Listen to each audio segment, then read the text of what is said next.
Hi, I'm Alicia here with CHAP. We're in Texas for a National Leader Conference, and I'm here with Kirk from Illinois.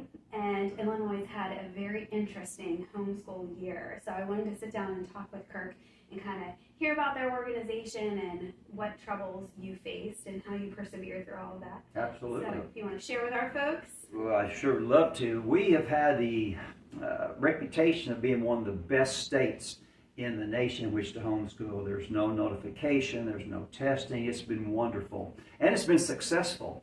However, last spring, a lady named Costas Howard, she wanted to impose the strictest, or some of the strictest language in the nation. We'd have gone from one of the best states to one of the worst 3 states in one swipe of the pen. And that happened about in March of last year. But what happened was that we began to get word just from the Alliance Conference and the HSLD Conference we're at right now last year. And we began to hear that there were rumblings in the air. And of course, that came to fruition. I think it was actually February, the last day of the session, of course, to be able to submit a bill. And that's when we found out that they were going to do this. It actually included criminal penalties, which could be like 30 days in jail and a $500 fine if you missed a 10-day window. So it was pretty draconian in what they did. But we rallied quickly. And I always, first and foremost, give glory to God, because He brought the people in. He raised people up from within as well.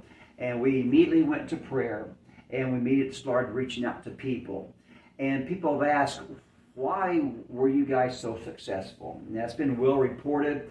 Our Cherry Pie Day, which providentially was about a week before the committee meeting, the first one, we had over 2,000 people at our Cherry Pie Day. We usually run about 400 to 500, so this was significant. We shut the streets down. We had numerous speakers in, so it was really a really encouraging time. However, in my heart, I was a little concerned because the following week was when the first committee hearing was going to be, and I thought we might not have that many people. We had between 7,000 and 8,000 people show up the very next week. So the thing I want to impress upon everyone is this was a team effort. This was not just ICHE. It was groups that we have affiliated with in the past, but not as strongly as this time. We had folks who are, of course, like us, sectarian, religiously motivated. We had non-sectarian groups join us as well. We had several groups who were political groups. AFP, Americans for Prosperity, they joined us. The Urban Center joined us as well. And so we just had a great group come together, unite over one purpose, that was to keep homeschooling free. For us, however, this began, I would say, over 30 years ago when we began to do Cherry Pie Day. Cherry Pie Day was that day that we always go and just tell the legislators, thank you for recognizing and honoring our liberties, our rights. It's not a freedom, it's a right for us parents to homeschool our children. And so we always had a good relationship with Springfield. We really tried to encourage people to be nice. And as things are progressing, as new groups come in, some begin with a lot of rhetoric and a lot of harsh language, and that just doesn't work, especially if you're in a blue state. I hear some folks come in pretty arrogant, and we're going to do this and we're going to do that. For us, the Bible says in Proverbs that the rich answer arrogantly. We were not in a rich position here. We were the underdog. We have a supermajority that's blue in our capital. And so as these groups came together, and then what really was a blessing for us was the minority community, both the African American community and the Latino community. And it was interesting because about 3 to 5 years ago, our board said we need to do better to reach out to minorities. We were not doing a good enough job at that. And so we've invested in some of the Black Summits in downtown Chicago. People have held that financially. We've been a part of the Latino Conference also in the Pilsen area. And the African American community and the Latino community really came out. And I believe it was because of them, specifically the Black Caucus, would not go along with this, because it was a terrible bill, especially for the inner city folks. Out in the suburbs, where we're at in Southern Illinois, this would not have affected us near as much. We have a lot more opportunities. And so the black community especially was very disenfranchised with this particular legislation. And so the Black Caucus really rose up. There was a representative named LaShawn Ford from Chicago. Now, Representative Ford and I probably would agree on nothing else, but he came to our side and he stood up, and that was the first glimpse of hope in the natural realm, because he, as a matter of fact, he's running for the U.S. Congress right now, which we will lose him. But nevertheless, that was a real boost of faith when that happened.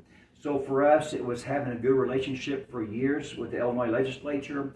It was prayer to Jesus Christ to raise up the right people, and it was a real community effort. And I tell people it was a team effort. They always say, great job, Kirk, ICHE, great job. It was a team effort. It was us, HSLDA, Will Estrada was phenomenal. The ad hoc committee worked with us. Veritas in Chicago worked with us. It was literally a team victory, and that's why we had our success.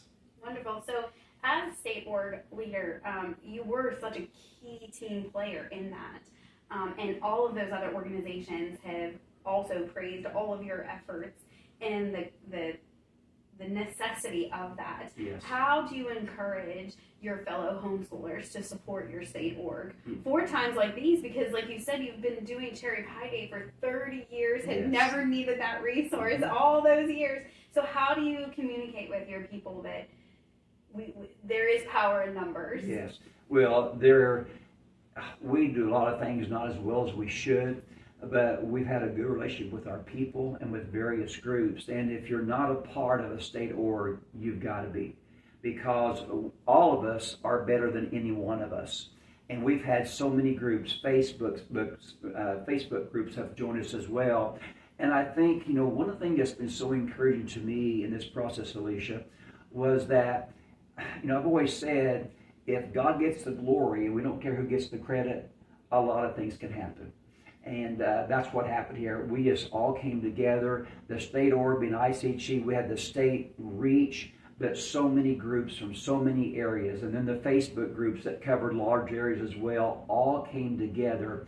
But again, not to toot our horn because we were one of many, but we were the glue that brought everybody together. And that's what the state orgs are. It brings everybody together from different walks of life. And if you have a strong state organization, that will better your chances of fighting adverse legislation like HB 2827. Thanks so much for talking with us today, Kirk, and your encouragement for us to keep at those capital days and rally people together. We really appreciate it. Well, I know that Pennsylvania has not had the luxury of some of the freedoms we have, but because of efforts like CHAP and other folks working with you, who knows what the future might bring. Thanks so much. Thank you.